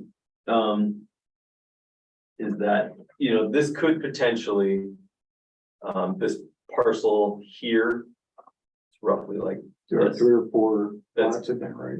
yeah, that's in between Shady Lane and the Right. And Grace Designs. Grace Designs area. This could potentially have a commercial strip maybe along US 36 and then residential in the back area. And the other thing it could do is serve potentially, if money is no object, which it is. But as a staging area for the population that lives in the Shady Lane area. If there would be a way of staging them in one of those areas. Staging them. Or, What do you mean by staging them? putting mobile homes or tiny homes in one of those lots. Oh, So they while could live it's in being there done. while it's being Oh, redone. okay. You probably need the space to safely put that many units in there. I don't think you could. It's the same problem with Ponderosa, which you referenced earlier, the mobile home park in Boulder. There was just no zoning that would fit it. Because it was an RV park, and then people turned the RVs into mobile homes over the years, but they were too close to each other as a fire hazard. I'm thinking it's the same in Shady Lane, so you probably need more land. They're really. Census Bureau. And they're, Right. they are piled, they're haphazard and piled on top of each other, yeah. I think any resolution of Shady Um, probably includes parcels next to it to make it work, which doesn't make it any cheaper. mhm. But it's, it's worth keeping. Yeah, but if Boulder County's involved, they may also. It may be helpful if they would contribute to the utilities and infrastructure. Oh, yeah. How many more GAP funds can we get? How many what? How many more GAP funds? Hopefully lots. Hopefully that's the first of the gravy train. Yeah. Dave, where was the big development proposed for in the past? That's what, one of you said there was a development proposed out in It this was up area. off in Dow Flats, Oh, and it was like Yeah. 2,000 or 3,000 homes or something. Whoa, this is like 20 years ago or something? Okay, yeah, this is what, yeah. That's what gave rise to the Wow. 5-acre rule. Yeah, That's what, okay, 5 acre Boulder that County is or, interesting. No, that was a citizens initiative. Yeah, okay. oh man, Huh, wow. that's interesting. The multimodal path, is it designed enough or shown in some sort of plan enough that it would cross 36 and continue on 66 some amount to our annexed land, or do we know anything about that yet? Yeah, so it is designed, it's designed to this point right here, US 36 at the river, Oh, right at the yes. junction, Oh, but not underneath. It's Got it. not designed to go underneath the bridge yet. Is this coming from the US 36 study, or is this coming from This is coming from the St. Vrain Corridor Trail? Corridor Trail study. So yeah. it's probably Corporation of Longmont and Boulder County. No, this was our own as a part of the grant that we received from Oh, Dr. okay. Cog to build the trail. Okay, oh my God. And so, I think it's at 90%, maybe it's at 60 or 90%. Rendering to this point, but nothing past this point. Okay. This strip of land is town owned. And continues along the former railroad tracks until you hit the Cemex property. And then, that's where the train cars are parked. Yeah, and that's straight across from Valley Drive. And the future trail to Longmont probably would cross the river here. And then continue that way. That This was, is the actual St. Vrain River, by the way, this. that was my next question, yeah, so they do they have a plan about yeah, we're putting a trail through, in that part of Boulder County? There's a plan, and Yeah. Boulder County and Longmont are actively talking about the extension from Longmont going westward. Yeah, and But there's not money appropriated for it. okay, but they actually have kind of a, I don't know, detailed, like they know where they'd like to put the trail, like they, because this is a area that competes of like McIntosh, I think it's all part of the floodplain and it's all, It's messy. yeah, it's Yeah. messy, and I guess there's CMAX there, I know, it has to go through the CMAX property, I mean, they've kind of come up with an alignment or something like that, or, I don't know, okay. I don't know. Yeah, no, that's Mr. okay, Hammer. yeah, Yeah, dumb question. There's 3, canals. Oh, yeah, the ditches, yeah. Ditches, thank you. I was thinking of canals. There's 3 ditches going through Shady Lane there. Correct. Do ditches flood or do they, can They can potentially, and they can, They did. They did. ditch liner doesn't get out there and crank it shut? yeah, that they Yeah. did above, at Lions Valley Park, I know they were up pushing it out, yeah. Yeah, they can be shut off, but then the water that would have gone through there goes Goes back to somewhere the, else. right. yeah. Well, They're it also doesn't using go those where- like- necessarily where you wanted it to. I figured that was the case, but I wanted to ask in case there was. Yeah. Those ditch They runners can do- be, the particular ditches that run through Shady Lane are not considered a part of the floodplain though. Shady Lane is actually outside of the floodplain for the most part.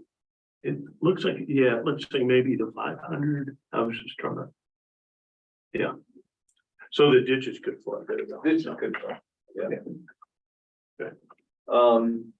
But they would not flood, I don't think, just based on the experience from the last flood with the kind of fast water, Yeah, swift water damage that that the river caused. right, that's correct. Okay, so, I guess the intent, I shouldn't guess. What do you feel, Chair Drystat, the intent is of examining these comprehensive plans sections? So- It's to keep them active in our minds and so that we can apply them in a very familiar way with all of our decisions moving forward. And the Eastern Corridor is arguably the most immediate concern and the most immediate likelihood of something happening. Not the only one, but probably the closest to, being able to, what do they call it, shovel ready. Hmm. Yeah, shovel already, yeah. Well, No, there's that's definitely right. changes that could be happening there. The most relevant of which seems to be the Tebow intersection. Yeah. I've also mentioned, we also had a meeting with CDOT last week, last Friday, it's just on Friday. And we got to meet the new resident engineer for Region 4 of CDOT, who introduced himself. Good guy named somebody. Let's see. Yeah. Anyway, it was good. To have that first interaction, because I haven't ever met with CDOT engineers in person since I've been with the town of Lyons. And he was definitely interested, Tony Meneghetti. He was definitely interested in our problems with rights of way, including the intersection of US 36 and Highway 66. And how do we solve that or resolve that? There's no solution, but how do we help to resolve that tricky intersection? Especially given the future of a bikeway that will be coming through and our St. Vrain Trail itself that ends right there. Lots of things to think about. And we have our own other features that are challenging of that intersection right here are the approach to Lyons for cyclists. And it makes it hard on drivers themselves because there's no bike lane. Right. There's nothing. And the bike lane that goes basically from Stone Canyon Drive, McConnell, on the eastbound side is a joke. It's like literally 7 inches wide. That's dangerous. Sidewalk in front, to go. There's a sidewalk, there's a lovely sidewalk there. Cyclists, like real road cyclists will not be taking the future trail because the trail's gravel. Oh, it'll be gravel. Oh, really? Okay. Yeah, Okay, so it's, so people want to stay on the roadway who want people to, stay on the road. People who are road cyclists coming from Boulder if they want to. or leaving Lyons and whatever, Longmont. Actually, way. though, it's a They'll major continue. connection to go through on that trail, go through our neighborhood and connect over to Picture Rock. I'm just saying, It is, Yeah, if you're on yeah, a yeah. gravel bike, but if you're on a road bike. you're not okay, going to maybe do because you aren't gonna, yeah. For the road cyclists gonna improve? it. That's the hope. There is the restriping project on US 36 that's happening this summer is going to add about 500 feet of bike lane, and I'll be curious to know the width of that bike lane on this eastbound section. The westbound section isn't going to have any. The one with the instruction we see going on. Mhm. So you did- Striping, not. A striping, okay. Yeah, it's only striping. It is not redoing the road, even though I know, we all know the road is not in the best shape. So my guess is they'll be etching out the stripes that are exposed from different years. And then putting down some new stripes and maybe patching some of the worst spots. There's quite a difference between gravel and compressed crusher fines. Mhm. I think that's. Are what he you needs are you to- talking about? That's what I am. Yeah. Yeah, it's not loose Pressure gravel. fines. Yeah, Okay. it'll be compressed. That's not too bad for bikes. It's not too For bad, road bikes. Yeah. but So making it as inviting for bikes as possible, Mhm. and even connecting it to the rest of the eastern corridor would be beneficial in several ways. It'll be great in many ways, and mostly for residents of Lyons. It will be great. Right, and for connectivity to anything that develops in the East St. Vrain area. One idea is a roundabout here at this intersection. A very Yeah. large roundabout that would slow down traffic. So we'll see. That's come up several times Yeah. over the last several years, and That's interesting, yeah. to almost universal disinterest on the part of. Well, roundabouts, yeah, Alternatives. roundabouts, just let you know, as someone who's, they're good for strong left turning movements and they eliminate the T-bone intersection. But, so there's a strong left turning movement going northbound, US 36 to westbound 66. But, Yeah. there's Yeah. that strong left, it's a double left. But yeah, I know the fire department doesn't like them because, and it's a major highway corridor. It's meant to be a throughway, yeah. So, I mean, it's emergency services and things like that. But, I don't know, just. Anyways, Before you leave that map, I'm sorry. Oh, sure. Um, Neil had asked about the white chute that goes into the Lucan property. That area. Sort of bench shovel held in the air by an arm. Raise your hand. Are you proud to be in Lions? I believe that's owned by Cemex, and where your cursor is right now is where there was at one time discussion of a gun range. Yes. That's where they wanted to put the, was that where that's been proposed? I didn't know that. I think It was where your cursor was. here. That's right there, exactly there. It's a little canyon. This is the CBT canal right here, this whole strip. That goes like this and then continues here. Yeah, this is where it goes. Because this is where it goes into a siphon and then pops back out. Yeah, which I think is below where that. But are you thinking of the quarry chair? The quarry that's the Cemex quarry that's in the loop, like next to the Lucanen property? But you access it through the Lucan property. You that I'm do, sure. right, yeah. Let's see. Maybe, you're right, maybe a little. Yeah, but having a creek in the middle of that property makes it even less developable. It's hard to tell what it is there. Oh, I see, right, okay. Yeah, Mayor Pro Tem, we're looking at a map of Google Earth right now. Sorry, you can't see it. So yeah. That's the this is where the shooting range. canyon, Yeah, so this is an old quarry.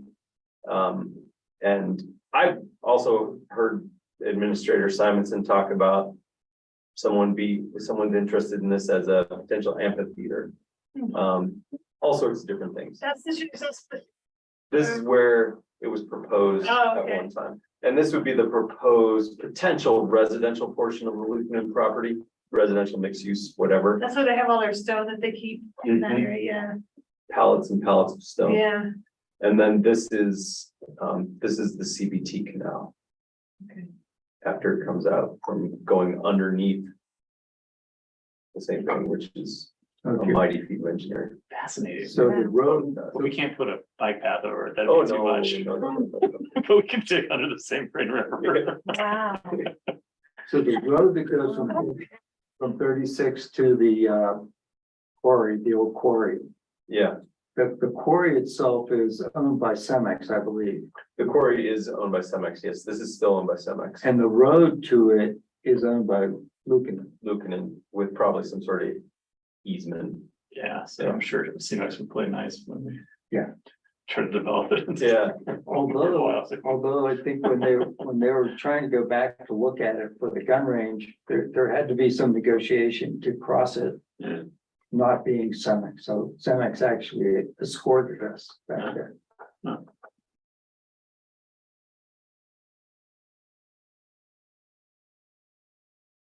Weird property. it is.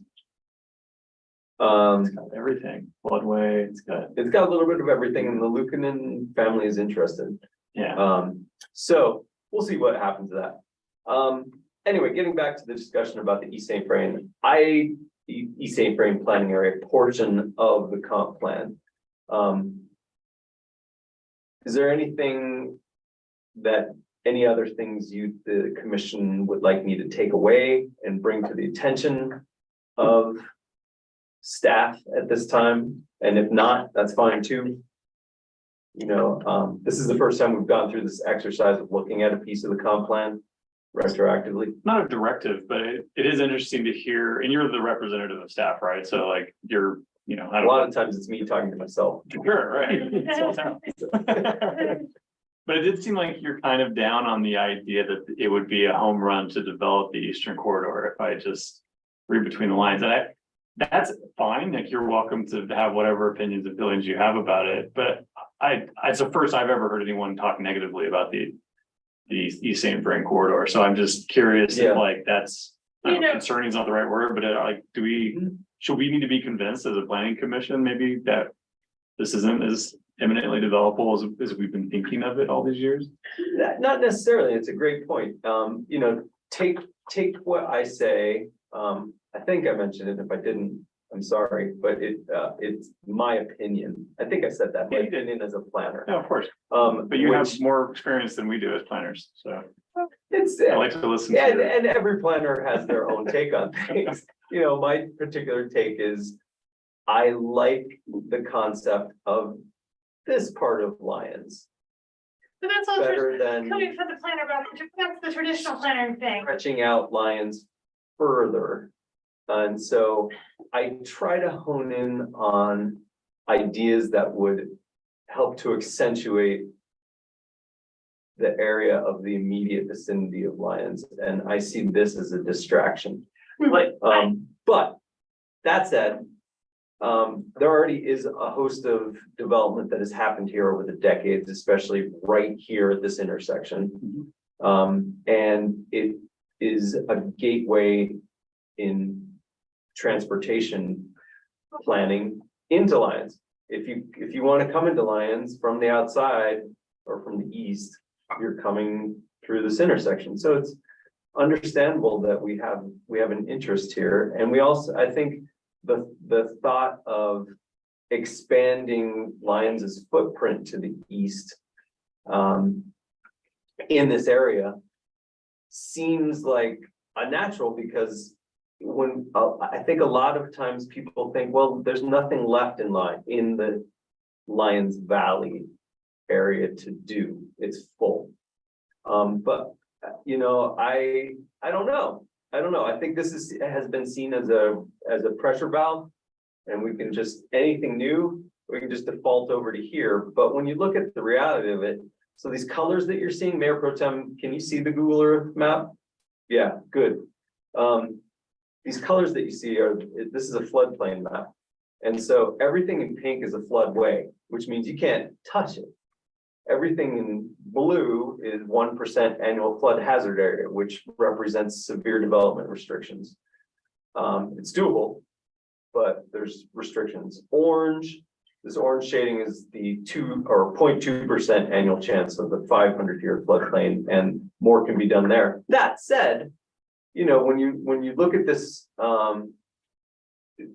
through the lens of who owns this land, this is owned by Boulder County. This is owned by Cemex. We don't know what Cemex's plans are. There's ideas of what Cemex might do, but we have no idea. All of these parcels, including these privately held parcels here, are under conservation easements. So there's not a lot that can be done. Really, development-wise, in the near term, this narrow strip right here on the north side of 36, because the south side of 36 is negligible. This little strip here between Shady Lane and the intersection. You know, there's been the thought of, well, we can go further out once Cemex is gone and potentially redevelop Cemex and into some sort of eco village or into something else.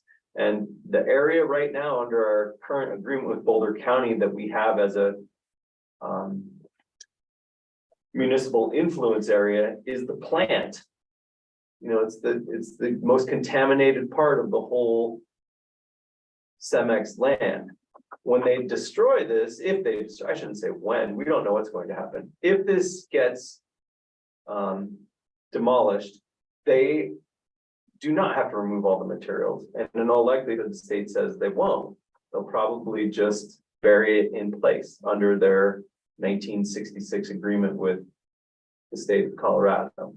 So this is not going to be the most ideal place. Plus, there's all this floodland. So, and there's other constraints in here too, because in concert with this being, or not in concert, in juxtaposition with this being a contaminated area from decades of making cement, this is also really critical wildlife habitat. There's a lot of fascinating wildlife areas in here and wetlands that have their own protections. So it's you know, there's that, and then there's just what I've mentioned previously, which is, do we want to extend Lyons this many miles out? Is that a good idea? Well, not to cut the discussion short. but Yeah. I don't see any of that happening in the 10 years of, that we're contemplating of the, there could be some things like solar farms and stuff like that. That's, it's taken us 10 years to get from thinking about the eastern quarter, a little longer than 10 years, to where we are now, which is basically lots of piles of dirt in the, public works building. I don't see any of that other stuff coming even near the horizon in this comp plan's, projected timeframe. If we complete that, the north of Route 66 area, that's all annexed and, with specific plans and or things already developed in the next 10 years, I think that'd be a great win. And if we're talking about the potential, and we'll just use the number that's in the comp plan, it was 599, something like that. People over the next 10 years to the town. I don't know that you could get 200 houses in there.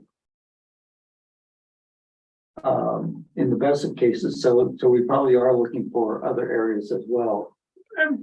But that's probably the one that has the least negatives from. You don't have to anticipate a lot of negatives from the town residents.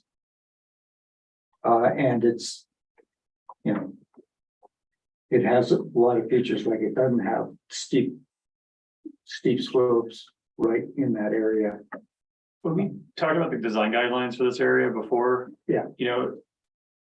I think we have this kind of preconceived notion that if it is Lyons property, like it's in the town of Lyons and we zone it, then it's just going to be Lyons. But like we kind of get to choose through the levers we control, design guidelines is one, we get to choose when Lyons feels like Lyons, you know what I mean? So like if it's developed out here, it doesn't have to, someone driving down 66 doesn't have to come upon this development and think, my God, I've arrived at Lyons, right? Like it could just be there's some collection of buildings like there are in other places rurally that don't belong necessarily to towns that are just in. So I guess it could be developed, it could be generating of things that we have values around, but it doesn't have to be the gateway to our town. So I agree with this up here. I think that the affordable housing argument's a different argument, but I'm not necessarily afraid of it. I was just curious if there's other reasons why it maybe shouldn't be considered a priority, but I'm fascinated by it, so I appreciate your opinion and Marty's too. Paul Tamburello, were you there? Were you here when Paul Tamburello was, I think his name right? The scenic sketch, Yeah. that's a pipe dream. Yeah. You think so? Well, yeah, I mean, I just thought he had, a vision of a record, Yeah, but it was all in floodplain and like yeah. non-developable areas and CMAX. I just wonder why you reuse the property. I mean, what it is I don't know that it incorporated much in the way of housing. I think that where I'm going is that, I think if you live here in Lyons, you're gonna have to accept you're not gonna have a major grocery store and you need a lot more people if you want to allow those kind of services. And that's just not gonna happen. Even the 500 that Dr. Fag is proposing in the next 20 years, that's not gonna get you to what. But I'm wondering if on a smaller scale, some kind of, some kind of development at East St. Croix might be kind of but complement some of the recreation uses or something like that. Yeah. Two-story mixed use development. Yeah, It would be yeah. 200 units, but it'd be something. Yeah. Yep. It's too bad we put a municipal facility out there that's. Well, they had They to, are like 0.3 or something. well, they had to move it there because they got ruined during the flood and they didn't have a choice. Yeah, Sure. that's what it came down to, is they needed a place for them, yeah. Otherwise, I don't think it was their ideal location either. They just, they needed the facility for the town. No, I understand, but it took up Yeah. like 20% of developable land. It's mostly Yeah. surface parking. Uh-huh. Yeah. Okay. Yeah, I'm good. just from the commissioner's perspective, is it helpful to revisit these sections of the comp plan? So they're active in our mind. Yeah, especially when we're talking about the Yeah. multimodal path, for instance, like that directly affects what that potentially could be. I mean, we don't have to have any like concrete outcomes, like we decided it will be this many units, but like just being refreshed around what we're thinking about it, I think it's helpful. I agree. Yeah. And I don't feel like the commission has to have a group opinion on something immediately. Mhm. You know, I think it's good just to mull. There are things in these absolutely terrible transportation maps that we should be reminded of, like, we're proposing in here an underground passageway, and we're kind of talking about how that's probably not gonna happen because the path ends at the road, but like, maybe that's a reminder to us that even if it's not in the budget now, it should be in our thinking for later. So anyway, just things like that I think could be useful. Yeah, going under the bridge at the river there makes so much sense for cyclists. Yeah, well, they rebuilt part of that bridge, didn't they, during the flood, but I wasn't sure. Well, I'm not thinking about cyclists either, I'm just thinking like, if we do have something over there Yeah, in East St. Vrain, right, some residential units, maybe some destination retail. And we have people coming from Lyons to utilize it, or we want people from Lyons, like, we need a Right. way for them to cross 36, Yeah, it's not. Yeah. Walking next to a roundabout. yeah, exactly, That's not yeah, gonna work. yeah, no, and underneath. And I just it wasn't designed to, or. No, I know that when they read. Stoplight is better than a roundabout in that sense, but I do Yeah. think that's a terrible intersection that. No one's gonna let their kids drive the golf Yeah. cart to the East Right. St. Vrain Yeah, to go. But underneath, and they have a connection. That's not, isn't the plan to put it underneath right now? No. No, or that's, There's no plan immediate for anything. Yeah. okay. The See, okay. the thought. Well, my point is it's in our comp plan, so we can look at this and be like, oh yeah, we do have a thing there that we thought. Or anything in ahead that, because I think the bridge is wide enough, I mean, I don't know. But, That's one we probably wouldn't forget if we Yeah. didn't update ourselves on the East Yeah. St. Vrain, but I do think those are the kinds of things that we can kind of. Continue to give the seed nutrients so later we might cultivate it. or is it wide enough? I don't know.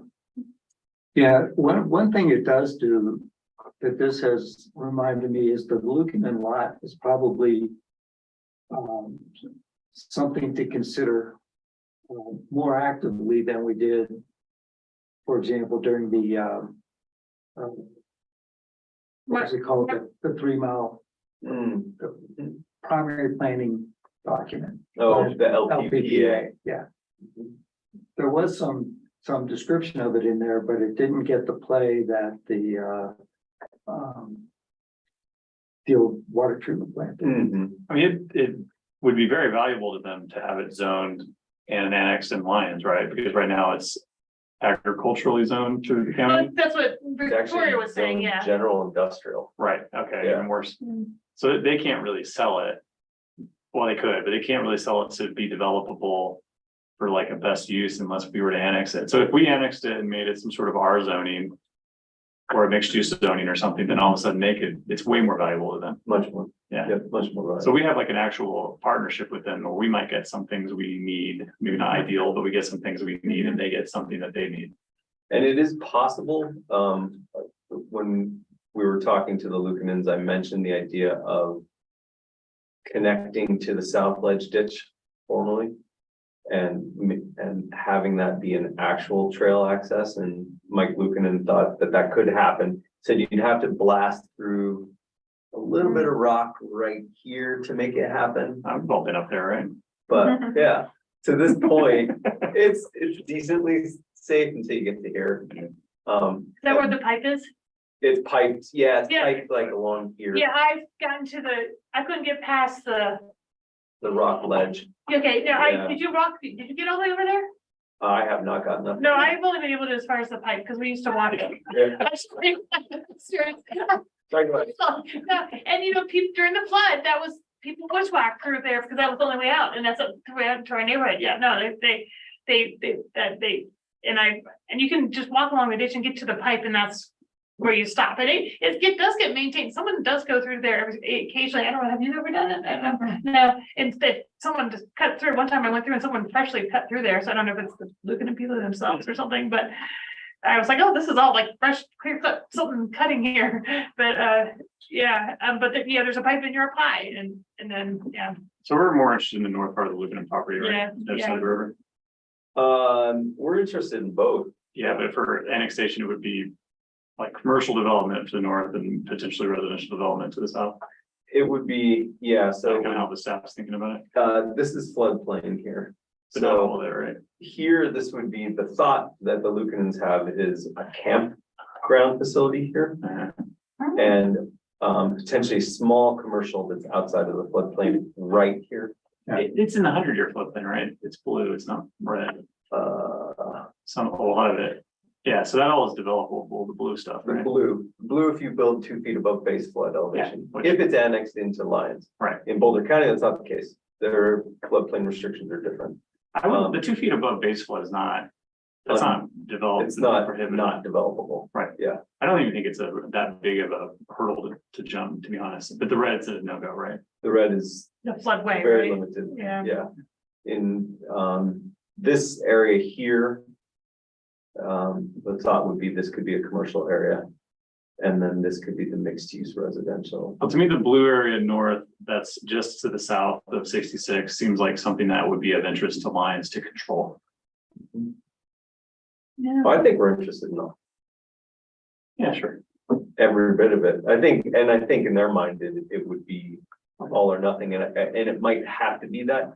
Because if we did not, we couldn't annex a portion of this parcel. It's a single parcel of land, Sure. and they couldn't go through a lot split process. But if you're, I understand that, but if you're looking at where we could put dense affordable housing, that 100-year floodplain on the south side of Highway 66, I mean, you can look at the single family lots in the neighborhood next to it. You could imagine you could probably fit like 30 or 40 townhome type units in that floodway in there. Right here. Yeah, where your mouse is. Yeah, potentially, yeah. And this is not survey grade, That's fair enough. yeah. And there's a This is- creek. and yeah. there's plenty of issues, I know. We'd have to do a little bit more investigation. There has been talk of this right here, which is just immediately east of. There's And affordable housing and they've put all the rock that they've dug out from the affordable housing down there, right? Right. Yeah, This, so. the town has an access parcel right Have you here walked through? to get into this. I that's have. cool. And worry. the Lucanans would like to potentially have some sort of housing effort done. Yeah, So- there's just. This you is- know, I don't mean to take us down a rabbit hole, but Yeah. I'm not thinking that the north is a waste. I think the north is important to Lions because it's actually connected to things that are Lions. To the right rest now. of the lines. Whereas the south, I get your point to the south. Oh, don't do that. I was like, it's a sign we should stop talking about it. Probably. Okay, so, we also wanted to talk about, annexation prioritization. And we're running very short of time, Yeah, so Oh, yeah. how do we want to do that? we can await to another more propitious evening. Are there specific questions that we have, that we would want to include in that discussion? That's a great point. Yeah. I voice concerns about the affordability, or the economic feasibility of annexation. So it'd be good to get some rough estimates from Director Kaplan as to what does it cost to run a, new utilities. Yeah, because Because when I look at these kind of one-offs that, I mean, it seems like people are wanting to sell their properties, and if they get it annexed, it juices their yeah, potential sale price and at the expense of the town. So the question is, what does it cost to put utilities in? And I'm sure it's per foot, per mile, some kind of metric. It'd be good to understand what those are. Because in my mind, I envision with all the rock around here, huge cost. Maybe I'm wrong. well, we've already, for like the public works building, they already paid to go out. I mean, yeah, but yeah, There, but exactly. some of these up further up on the hills. Yeah, it's not gonna be exactly, cheap. yeah. Okay, well, there's a specific, it's almost like what I'm hearing, David say is, if we had a model, if we're able to model any given annexation in terms of potential utility costs, what would happen? And this is a question I have, if somebody, like that one property where there's one house and Fairmount property, she wants us to annex so she can sell. Okay. We'll say she sells the whole property, and somebody wants to subdivide it into a development. What obligations does the town have? What requirements would there be of the town? Or would the town be able to say, look, you can develop it if you bear the brunt of the cost of utilities? Yeah. For example, what's the town's legal standing relative to obligations when when a annexed parcel is developed?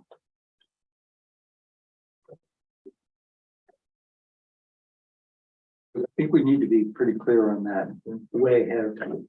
And so it may actually then help generate a list of criteria that we want to look at.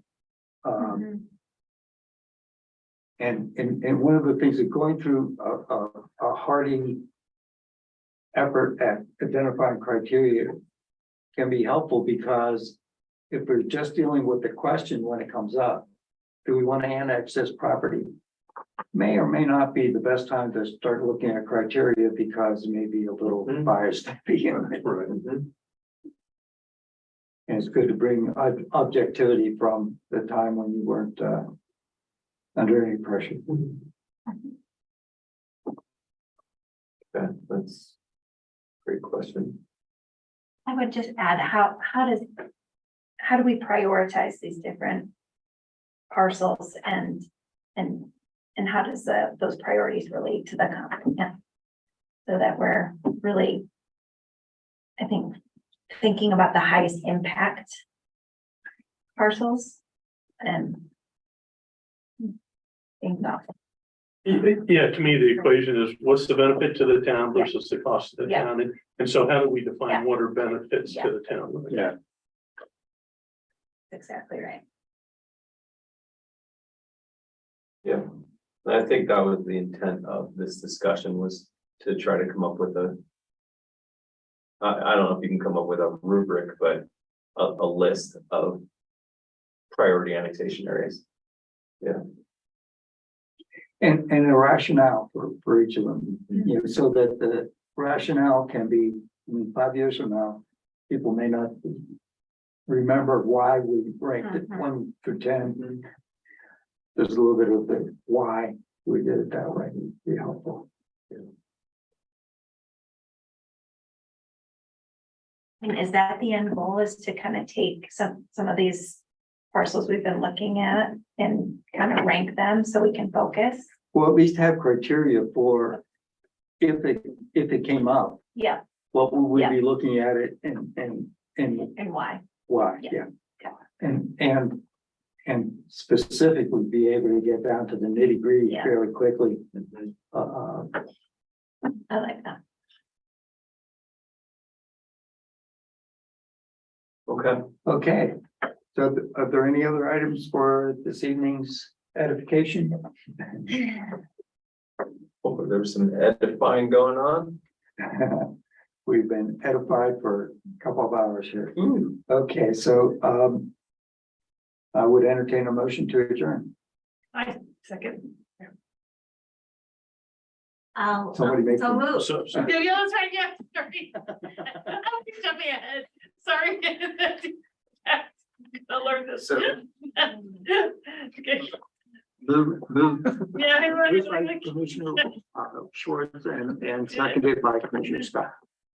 Well, thank you all very much. Yeah. one last note. Bye, Mayor Pro Tem.